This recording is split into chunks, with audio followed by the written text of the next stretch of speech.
Kanta lang, sige lang ate, kanta lang. Errol, dito ka maupo. Hindi naman ang hilig ng mga ilong na dalawa eh. Pwede ba kayo nga naka-uhay galag dyan eh? Dami niyo pang reklamo. Kayo kaya dito sa pwesto namin ni Eri. At kami dyan. Nang kami natutuwa.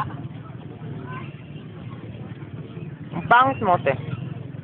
Ano ka pa? Tao. Medyo niya, sabihin mo, hanapan ako ng fiancé doon sa Canada. Ano la? Fiancé? Hindi mo tawag niya si Bianchi.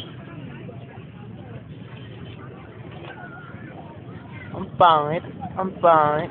Ang pangit. Ang pangit. Matay kaya itong ginugot ito.